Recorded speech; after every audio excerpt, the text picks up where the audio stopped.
근데 그 영국의 의회라는 것은 우리가 이제 조선의 당파를 얘기하면서 뭐 조선에도 노론도 있고 소론도 있고 남인도 있고 북인도 있고 그런 정치적인 생각이 다른 집단들이 있었기 때문에 한국의 당쟁이라는 것도 당 아니냐, 당, 정당과 뭐 크게 차이가 있겠나 그렇게 생각을 하는데요. 물론 일리가 있죠. 물론 일리가 있지만 근본적으로는 성격이 많이 다릅니다. 아주 다릅니다. 특히 영국의 정당과는 많이 다르다. 영국 사람들은 그 특징이 아주 실용적이에요. 영국 사람들은 별로 이념적이지 않아요. 그래서 영국 사람들은 말하자면 한마디로 장사꾼인 거예요. 장사꾼이기 때문에 장사꾼은 뭘 할 수 있어요? 누구와도 흥정할 수 있어요. 어저께 싸웠어도 오늘 만나면 웃으면서 다시 흥정을 할 수 있는 것이 장사꾼이죠. 영국 사람들은 전체가 다 그렇습니다. 전체가. 그래서 이 사람들은 의회도 정당의 구별은 있지만 어떻다? 하나 주고 하나 받는 give and take, 타협적인 성향이 굉장히 강하다. 근데 우리나라에서 만약에 국회에서 중요한 정당들이 하나 주고 하나 받고 식으로 하면 어떻게 해요? 이건 막 비난이 쏟아지죠. 죽더라도 꿇어서는 안 된다. 그러니까 끝까지 싸워야 된다. 그게 이제 문화가 매우 다른 것을 알 수 있습니다. 영국은 매우 타협적이고 매우 실용적이다. 그러니까 사실은 영국 사회가 그렇게 도덕적인 국가라고 보기는 어려워요. 그건 어렵다. 한국 사회는 오히려 도덕성을 굉장히 내세우면서 실제 도덕적인 면이 있기도 하고 위선적인 면이 많은 그런 사회라는 생각이 좀 들 때가 많습니다. 그러니까 그런 가운데 그 주역을 전부 다 중산층이 차지해버렸기 때문에 왕실은 현실 정치에서 물러나는 거죠. 물러나서 그냥 영국이란 나라의 사회적 정체성, 문화적 정체성을 만드는 역할밖에 하지 않아요. 그리고 이 나라는 굉장히 말씀드린 것처럼 의회가 있지만 의회가 쌈박질의 의회가 아니고 무엇의 의회예요? 타협의 장이야. 타협의 장. 그러니까 결국 정당의 차이는 있지만은 대체로는 어떻겠어요? 정치가 안정이 돼 있어요. 그러니까 이 당이 집권을 하든 저 당이 집권을 하든 별로 차이가 없다. 별 차이가 없고 큰 싸움이 일어나지 않으니까 정치가 굉장히 안정돼 있죠. 그 정치가 굉장히 안정되어 있기 때문에 산업이 발전하는데 도움이 되겠어요? 손해가 되겠어요? 굉장히 유리한 여건이 됩니다. 반면에 여러분이 잘 아시는 것처럼 조그마한 해협 하나를 두고 영국과 프랑스가 나뉘어져 있는데 도버 해협 건너편에 프랑스는 어때요? 프랑스는 우리나라하고 좀 비슷한 점이 있죠. 여기는 아주 막 극한적으로 대립하고 극한적으로 투쟁하고 그래서 정치가 굉장히 불안정하고 그런 나라죠.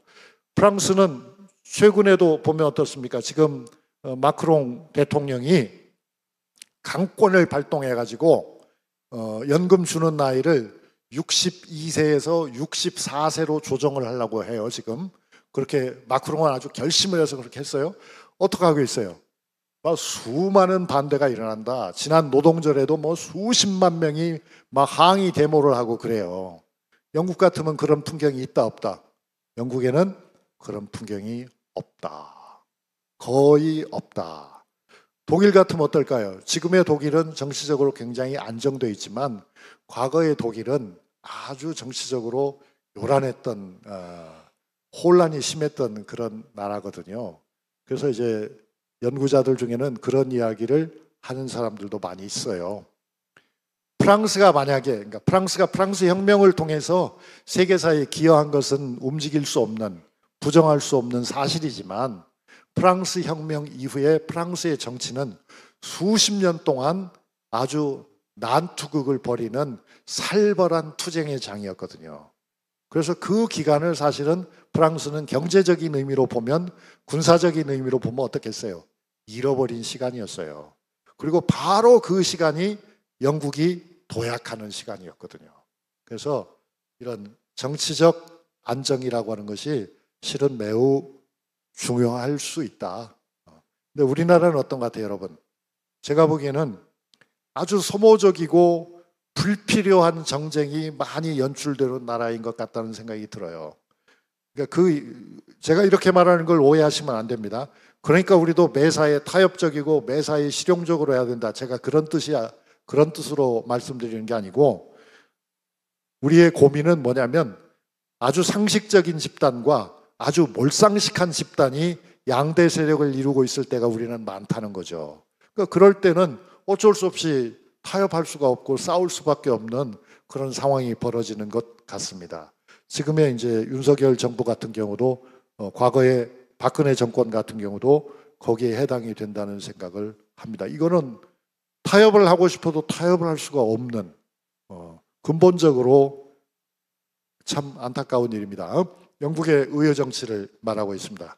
영국이라는 제국이 가지고 있는 특징의 하나가 중산층의 국가였다. 중산층이 권력을 행사하는데 주로 의회를 통해서 그것이 가능했다.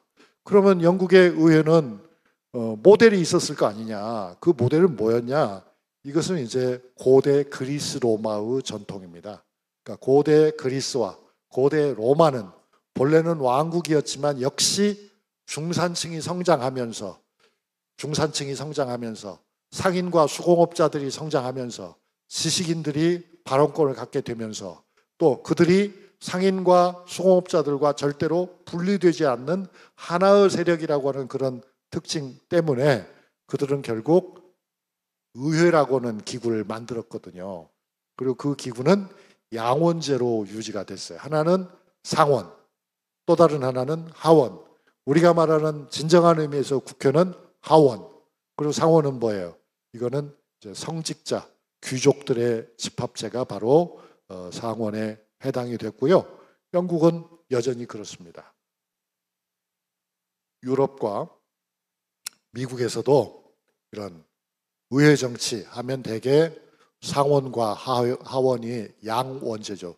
두 개의 원으로 구성이 되고 그 중에서 이제 중심이 되는 것은 하원, 즉 과거의 로마 시대의 민회죠. 민회, 평민들의 대표자를 뽑은 그런 기관. 그게 이제 중심이 돼서 이것이 민주주의의 전형이 되어 있습니다. 대영제국이 찬란하게 저는 지금 제국을 결코 찬미하는 것이 아니라 그런 제국 나름의 성장을 얘기하고 있는데요. 그럴 때에는 이 지금 자료 화면에서 보는 것처럼 19세기에 이런 세계적인 규모의 박람회를 열기도 했어요. 그 안에 박람회장 내부를 보면은 뭐 천정이 어마어마하게 높고 그 옆에는 세계 각국에서 온 진귀한 상품들, 진귀한 물건들, 진귀한 문화적 유산들이 전시되고 있습니다. 그 의회의 나라는 여러분이 잘 아시는 대로 상징적인 탑이 있잖아요. 그 종이 있는 시계가 달린 종탑이 있는데 그걸 우리가 보통 빅벤이라고 하잖아요. 높이가 95m나 되고 종이 5개가 매달려 있는데 무게가 13톤이래요. 그게 이제 영국 의회 건물이 웨스트민스터 궁이고 빅벤에 바로 이어져 있습니다. 그게 그 옆에는 다우닝가 10번지에는 영국의 총리가 살고 있고요. 또 11번지에는 재무장관이 살고 있어요. 그런데 이 다우닝가 10번지에 살고 있는 총리나 11번지에 살고 있는 재무장관이 집을 비우고 마음대로 어디 다른 데 가서 살진 못합니다. 그 집에 사는 것 자체가 그 자리에 있다는 것을 뜻합니다. 그런데 우리나라에서도 저도 그런 줄 알았거든요. 대통령이 되면 을에 어디 사는 줄 알았어요. 청와대에 사는 줄 알았어요. 그랬더니 이번에 윤석열 씨가 대통령이 되니까 마음대로 청와대를 포기하고 국방부를 뺏어서 들어가더라고요. 그런데도 국방부의 장관들은 찍소리도 못하고, 그런데도 각종 언론이나 매체에서는 대통령 그렇게 하면 안 된다는 비판을 하나도 못 하더라고요. 그래서 제가 답답해가지고 좀 뭘 아는 사람들에게 붙들고서 아니 대통령이 청와대에 살아야지 자기 마음대로 저렇게 해도 되는 겁니까? 이게 법에 명시가 안 돼 있습니까? 그랬더니 명시가 안 돼 있다네요. 그러면 다음번에 대통령은 울릉도에 가서 살아도 되는 겁니까? 오대산에 가서 살아도 되는 겁니까? 그게 전 상식인데요. 대통령이 청와대에 살아야 되는 거는 상식이죠. 그거는 법에 적혀 있건 아니건 이미 관습 자체가 가지고 있는 무게가 있다고 생각합니다. 그런데 윤 씨는 왜 청와대를 포기하고 용산에 국방부를, 그것도 천공이라고 하는 사람을, 그 사람을 먼저 보내가지고 현장 답사도 한 모양이더라고요. 그 장면을 보면 전우백락을 모르지만 우리 건강한 시민들이 보기에는 어떤 것 같아요? 아마도 점을 쳐보니 청와대에 가면은 무슨 죽을 꾀가 나왔든지 나쁜 일이 있을 거라고 예상이 돼가지고 결국 국방부 한쪽을 뺏어서 들어간 거 아닌가 그런 생각이 듭니다. 이게 도대체 21세기에 정상적인 국가에서 일어날 수 있는 장면이라고 여러분 생각하십니까? 제가 보기에는 아니에요. 만약에 이런 식이라면 다운인가 10번째 총리가 있어야 되는데 다운인가 10번째 나 무서워서 못 들어가겠어. 대신에 나는 강 건너편에 있는 어디 좋은 집을 하나 정해서 들어가겠다. 그게 과연 있을 수가 있는 일인지